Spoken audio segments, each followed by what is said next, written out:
Averaging of stocks एक ऐसी strategy जिसे मार्केट का हर बड़ा प्लेयर फॉलो करता है in order to earn maximum returns from the market. तो अब ये क्या है, चलिए जानते हैं। So hello and welcome back to my channel. तो हैप्पी न्यू ईयर सबसे पहले आप सभी को। और ये साल 2024 की मेरी पहली वीडियो है और इसीलिए टॉपिक भी उतना ही ज़्यादा फैंटास्टिक है, जो है एवरेजिंग ऑफ स्टॉक्स। क्योंकि ये एक ऐसी स्ट्रेटेजी है जिसे मैं पर्सनली पिछले कुछ सालों से फॉलो कर रहा हूँ, जो मुझे बहुत ही अच्छे खासे रिटर्न्स ला कर दे रही है और डेफिनेटली फ्यूचर में भी ला कर देगी। क्योंकि लॉन्ग टर्म में this strategy works very well. और मैं ही नहीं, मार्केट का हर बड़ा इन्वेस्टर इसे फॉलो करता है, जो लॉन्ग टर्म में सस्टेनेबिलिटी चाहता है और लॉन्ग टर्म प्रॉफिटेबिलिटी चाहता है।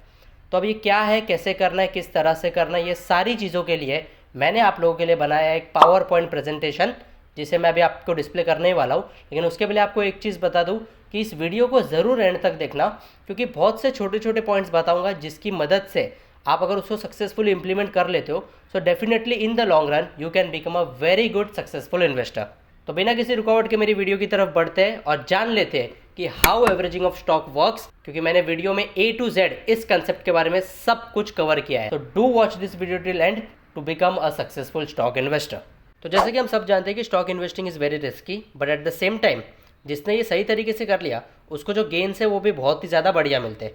क्योंकि हम सब जानते हैं कि as per the famous quote by Benjamin Graham, who is the father of value investing, he says that successful investing is about managing risk and not avoiding it.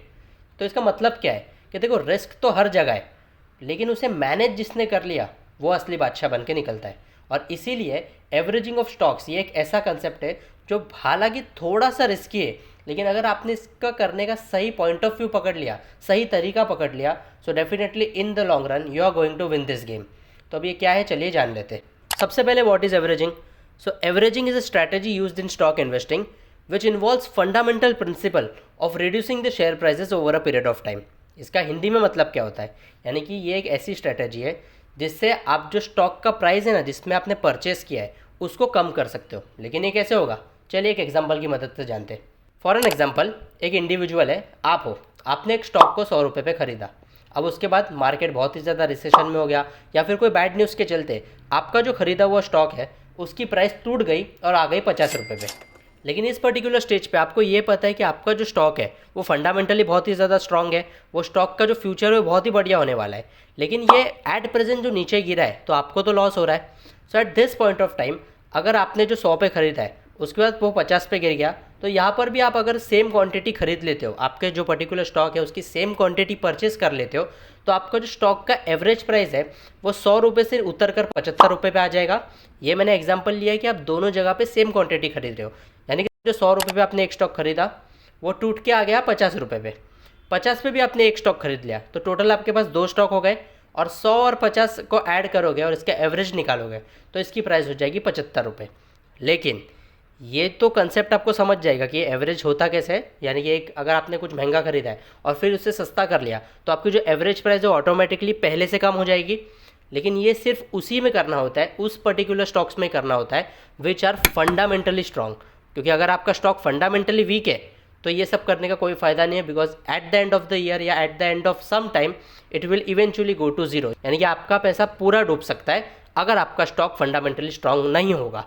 But at the other and आपका अगर stock fundamentally बहुत ही अच्छा है, आप एक अच्छी company में invest कर रहे हो, सो फिर उसमें कितना भी उतार चढ़ाव आने दो, eight the end of the day it will give you maximum profits. लेकिन ये फंडामेंटली स्ट्रॉन्ग होना चाहिए स्टॉक, ये मैं बार बार रिपीट कर रहा हूँ। तो ये होता क्या है, so what is a fundamentally strong stock. तो फॉलोइंग आर द क्वालिटीज़। ये क्वालिटीज़ अगर आपका स्टॉक रखता है, और ये सारी क्वालिटीज़ को आप screener.com पे चेक कर सकते हो, लिंक मैंने डिस्क्रिप्शन में दे रखी है। तो अगर आपके एक पर्टिकुलर स्टॉक जिसमें आप इन्वेस्ट कर रहे हो उसमें ये सारी क्वालिटीज़ है, तो डेफिनेटली आपका जो स्टॉक है वो फंडामेंटली स्ट्रांग है। ये सब क्वालिटीज़ क्या है, कंपनी की स्ट्रांग बैलेंस शीट होनी चाहिए, कंपनी की जो रेप्यूटेशन है, जो गुडविल है मार्केट में, वो बहुत ही बढ़िया होनी चाहिए।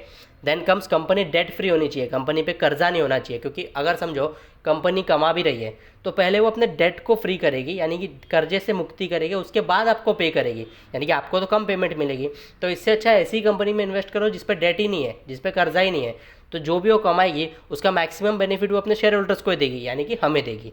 सो always focus to invest in fundamentally strong companies which are debt free. तो डेट फ्री एक क्वालिटी हो गई। इसके बाद हायर डिविडेंड इन, ऐसी कंपनीज ढूंढो जहाँ पे आपको डिविडेंड इनकम बहुत ही ज़्यादा मिलती है। अगर रिसेंटली मैं आपको बोलूँ तो माइक्रोसॉफ्ट के एक बड़े इन्वेस्टर को जो डिविडेंड है वो मिलने वाला है अराउंड 8,300 करोड़। अब ये तो चलो बहुत ही बड़ी अमाउंट हो गई और उनके पास बहुत टाइम से उतने ज़्यादा शेयर्स की होल्डिंग्स है, लेकिन हमें भी ये सब मिल सकता है in the form of dividend income, क्योंकि आज से बहुत सालों पहले इन्फोसिस जब लॉन्च हुआ था उस टाइम पे जिसने इस पर्टिकुलर स्टॉक में इन्वेस्ट किया होता तो आज लगभग 20 लाख का तो उन्होंने डिविडेंड ही खा लिया होता, क्योंकि इन्फोसिस ये बहुत ही ज़्यादा डिविडेंड्स देती है।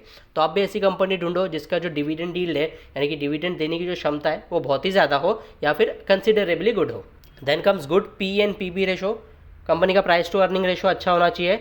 एक अच्छा प्राइस टू अर्निंग रेशो लगभग 7 से 15 के बीच में होता है, लेकिन अगर आपका जो स्टॉक का पी रेशो है वो इंडस्ट्री के पी रेशो से कम है तो एट दिस पर्टिकुलर पॉइंट आप ये मान सकते हो कि आपका जो स्टॉक है वो इंडस्ट्री के पी तक पहुंच सकता है, क्योंकि एक बार अगर आपके स्टॉक का P ratio, price to earning ratio, वो इंडस्ट्री के पी तक पहुंच जाएगा तो डेफिनेटली उसकी शेयर प्राइस भी उस टाइम तक बहुत ही ज़्यादा बढ़ चुकी होगी, क्योंकि प्राइस टू अर्निंग रेशो का जो कैलकुलेशन है वो शेयर प्राइस को डायरेक्टली अफेक्ट करता है। देन कम्स आपकी जो कंपनी है जिसमें आप इन्वेस्ट कर रहे हो, जो स्टॉक में इन्वेस्ट कर रहे हो, उसमें कॉन्स्टेंट प्रॉफिट ग्रोथ होनी चाहिए। और लास्ट आता है कि favourable current ratio. Current ratio describes the companies liquidity status, यानी कि करंट रेशो का फॉर्मूला है current assets upon current liabilities. अगर ये 2 के ऊपर है इसका मतलब ये होता है कि एक लाइबिलिटी को चुकता करने के लिए, उसे पे करने के लिए एक कंपनी के पास 2 एसेट्स है, तो anything about 2 is considered to be a good current ratio. लेकिन ऐसा नहीं कि 2 या 2 के ऊपर ही होना चाहिए, अगर 1 के ऊपर भी है तो भी डेफिनेटली वो कंपनी अच्छी हो सकती है, यानी कि कंपनी के पास अपनी लाइबिलिटीज से ज़्यादा एसेट्स है, which is a good sign. So in total ये 7 क्वालिटीज़ थी, जिसके बाद आप ये तय कर सकते हो कि आपका जो स्टॉक है जिसमें आप इन्वेस्ट कर रहे हो वो फंडामेंटली स्ट्रांग है या फिर नहीं। तो अब एवरेजिंग ऑफ स्टॉक्स मैंने पर्सनली किया है और मैंने रिसर्च की है इस पर इन डेप्थ, और आप देख सकते हो कि the result of averaging fundamentally strong stocks, Tata Motors का आप चार्ट देख लो ऑल टाइम का, ये हर गिरावट के बाद राइज हुआ है। एक बार तो कोविड के बाद देखो आप कितना शार्प फॉल आया था, लेकिन इस पर्टिकुलर पॉइंट पे जिसने इन्वेस्ट किया हाई पे, स्टॉक टूटने के बाद घबराने के बजाय उसने और पैसे इन्वेस्ट किए होते, सो डेफिनेटली आज जब टाटा मोटर्स अपने लाइफ टाइम हाइस को एंजॉय कर रहा है, सो आप सोच सकते हो कि कितने बड़े रिटर्न्स उसने लिए होंगे। लेकिन ये क्यों हुआ? Because Tata Motors is a fundamentally strong company. Same goes with भारतीय एयरटेल। भारतीय एयरटेल का स्टॉक देखो हर गिरावट के बाद चढ़ा गिरा चढ़ा गिरा चढ़ा, और इवेंचुअली जिसने ये पर्टिकुलर पॉइंट पे इन्वेस्ट किया उसके बाद तो उसने जो रैली ली वो आज तक रुकी नहीं है, और भारतीय एयरटेल ने भी अपना all time high recently touch कर लिया है। Same goes with SBI. SBI में भी हर उतार चढ़ाव के बाद इवेंचुअली स्टॉक चढ़ा ही है, क्योंकि लॉन्ग रन में अगर आपका स्टॉक फंडामेंटली स्ट्रॉन्ग है और आपने कोई भी भाव पे खरीदा है तो उसे हर गिरावट में खरीदने की क्षमता रखो, क्योंकि वॉरेन बफे सर जो सबसे बड़े इन्वेस्टर है इस दुनिया के, उनका बहुत ही फेमस कोट है, when people go for selling you should by the stock and when people go for buying you should sell the stock. यानी कि चढ़ते हुए मार्केट में स्टॉक को बेचो और गिरते हुए मार्केट में, जब मार्केट क्रैश है, जब बहुत ही ज़्यादा फियर है, तब तुम ग्रीडी बन जाओ, और जब सब लोग ग्रीडी है लालच में, तब तुम डर के अपने स्टॉक को बेच दो और अपना प्रॉफिट बुक कर लो। सो ये सब छोटी छोटी बातें हैं दोस्तों, अगर इसको हम लॉन्ग टर्म में विद डिसिप्लिन फॉलो करेंगे सो डेफिनेटली हम एक सक्सेसफुल इन्वेस्टर बन ही जाएंगे, एक प्रॉफिटेबल इन्वेस्टर बन ही जाएंगे। आगे देखो, अभी मैंने आपको जैसे कि बोला कि फंडामेंटली स्ट्रॉन्ग स्टॉक्स में एवरेजिंग वर्क करती है, तो किसी ने अगर फंडामेंटली वीक स्टॉक जैसे कि येस बैंक, किंगफिशर एयरलाइंस, ये सब स्टॉक जिसमें कोई भी दम नहीं था, जो कंपनीज बहुत ही ज़्यादा खोखली थी अंदर से, उनमें इन्वेस्ट किया होता तो आज उनका कैपिटल जीरो हो चुका होता, और ये वही लोग हैं जो फिर दूसरे लोगों को डीमोटिवेट करते to enter into the stock market. दोस्तों आप आज की डेट में म्यूचुअल फंड्स में भी अगर इन्वेस्ट करते हो फॉर सेफ इन्वेस्टमेंट, तो अल्टीमेटली आपका पैसा तो स्टॉक मार्केट में ही जाता है, क्योंकि जो भी है वो कंपनीज में हो रहा है, वो स्टॉक्स में हो रहा है, वहाँ से भी पैसे बांटे जाते हैं। सो अगर आप खुद ही आपकी स्टॉक इन्वेस्टिंग स्किल्स को साइड बाय साइड बहुत ही ज़्यादा शार्प कर लेते हो तो आपको किसी भी इंटरमीडिएरी की ज़रूरत नहीं पड़ेगी, और एक लंबे समय के बाद आप डेफिनेटली अच्छे रिटर्न्स को एंजॉय कर पाओगे, that to by using your own skills and own knowledge. तो एक बात याद रखो कि फंडामेंटली स्ट्रॉन्ग स्टॉक्स को एवरेज करना होता है, फंडामेंटली वीक स्टॉक है तो अगर लॉस हो रहा है तो लॉस बुक कर लो, दूसरे स्टॉक में इन्वेस्ट करो जो फंडामेंटली स्ट्रांग है, क्योंकि टोटल 6000 कंपनी है दोस्तों, एक दो कंपनी नहीं है। सो आप समुंदर में हो तो कुएं की मेंढक मत बन के रहो। तो मेरे हिसाब से मैंने जो एनालिसिस की है 50 कंपनीज़ को उठा के मैंने एनालाइज किया था, जिसमें आप ये चार्ट में देख सकते हो कि कंपनी का नाम है, जो उसमें शार्प फॉल आए थे, यानी कि फ्रॉम कितना अमाउंट चल रहा था उसके बाद कितना अमाउंट गिरा। अगर मैं दो ऊपर भी खरीदा और नीचे भी खरीदा है तो मेरी एवरेज प्राइस क्या हो जाती थी, और आज जब साल 2024 हो गया तो इस प्राइस की, ये जो स्टॉक है उनकी प्राइस कितनी होगी और मुझे एवरेजिंग को यूज़ करके कितने गेन हो सकते थे और एवरेजिंग को बिना यूज़ करके कितने गेन हो सकते थे, ये सारी चीज़ें मैंने इन डिटेल इधर लिखी है। और अगर आपको भी पर्सनली इसको एनालाइज करना है, इसे व्यू करना है, तो ये एक्सेल शीट की जो लिंक है वो मैंने डिस्क्रिप्शन में दे दी है, आप वहाँ से जाके उसे डाउनलोड कर सकते हो। तो आप देख सकते हो कि 50 कंपनीज जो ग्रीन में है वहाँ पे एवरेजिंग वर्क की है और जो रेड में वहाँ पर एवरेजिंग नहीं वर्क की है। चाहिए तो वीडियो को पॉज करके आप इन डिटेल चार्ट को देख लो, या तो डिस्क्रिप्शन में एक्सेल शीट की लिंक है ही, वहाँ से डाउनलोड कर लो। अब आप बार ग्राफ में देख सकते हो कि this are the returns with averaging and without averaging. जो ब्लू बार है वो डिपेक्ट करता है कि अगर आपने एवरेजिंग नहीं की होती तो आपका क्या रिटर्न बनता था, और एवरेजिंग की होती तो क्या रिटर्न बनता था, ये ऑरेंज बार में दिखता है। तो आप डेफिनेटली यहाँ पे आपको किसी को भी दिख जाएगा कि ऑरेंज बार हर जगह ऊपर है in fundamentally strong companies, and in case of PNB यानी कि जो फंडामेंटली वीक है, DLF fundamentally weak, union bank fundamentally weak, Suzlon energy fundamentally weak, ये सारे स्टॉक्स में तो नेगेटिव रिटर्न्स है दोस्तों, क्योंकि ये तो जीरो के भी नीचे इनके बार्स और इनका ब्लू बार अपने ऑरेंज बार से बहुत ही ज़्यादा ऊपर है। सो ये सब छोटी छोटी बातों का ध्यान रखो, सक्सेसफुल इन्वेस्टर बन जाओगे। This are the result of averaging stocks. Average price इतनी होती है, और अगर आपने एवरेजिंग की होती, जो मैंने अब आपको पिछली स्लाइड्स में समझाया, तो आपकी करंट प्राइस और एवरेज प्राइस में आप देख लो कि एवरेज प्राइस आपकी इतनी है और करंट प्राइस आपकी इतनी है। इन case of DVS lab, TVS Motors and also in case of TCS आप देख सकते हो कि आपकी एवरेज प्राइस कितनी है फॉल के बाद और आपकी करंट प्राइस कितनी है। तो कितने बड़े प्रॉफिट्स पे आप बैठ सकते थे by using this concept in fundamentally strong companies. So as per my analysis, ये मेरा पर्सनल एनालिसिस था, इसके हिसाब से the success rate of averaging comes out to be 80%, क्योंकि हर 50 में से 40 कंपनीज में ये एवरेजिंग का कंसेप्ट वर्क करता है, क्योंकि मोस्टली इंडियन मार्केट में जो कंपनीज है वो फंडामेंटली स्ट्रॉन्ग है। लेकिन ऐसा नहीं कि हर कंपनी फंडामेंटली स्ट्रॉन्ग है, many companies are fundamentally weak. तो हमें हमारी उस स्किल को बहुत ही ज़्यादा शार्प करना है, जिससे हमें ये पता लग सके कि हम एक फंडामेंटली स्ट्रॉन्ग कंपनी में जा रहे हैं या फिर फंडामेंटली वीक कंपनी में जा रहे हैं, और वो किस तरह आइडेंटिफाई करना है ये मैंने आपको वीडियो के स्टार्ट में बता दिया था with the help of this 7 qualities. तो मेरी तरफ से ये वीडियो के लिए, ये एवरेजिंग के कंसेप्ट के लिए एक ही रिकमेंडेशन रहेंगे, और वो ये है कि average only fundamentally strong stocks. दूसरा, मैक्रो इकोनॉमिक एनालिसिस कि फॉल जब आता है तो वो फॉल क्यों आया है, उसके पीछे का जो मार्केट का एनालिसिस है, जो इकोनॉमिक्स का एनालिसिस है वो करो। न्यूज़पेपर पढ़ो, मैगजीन्स पढ़ो, आर्टिकल्स पढ़ो, बड़े बड़े न्यूज़ चैनल्स में देखो कि क्या एक्चुअली हुआ क्या कंपनी के अंदर जिसकी वजह से ये फॉल हुआ है। जैसे कि रिसेंटली अगर आप डेल्टा कॉर्प में देखोगे तो डेल्टा कॉर्प का जीएसटी नोटिस की वजह से जो स्टॉक प्राइस था वो बहुत ही ज़्यादा गिर गया था, लगभग 15 से 20% स्टॉक टूट गया था।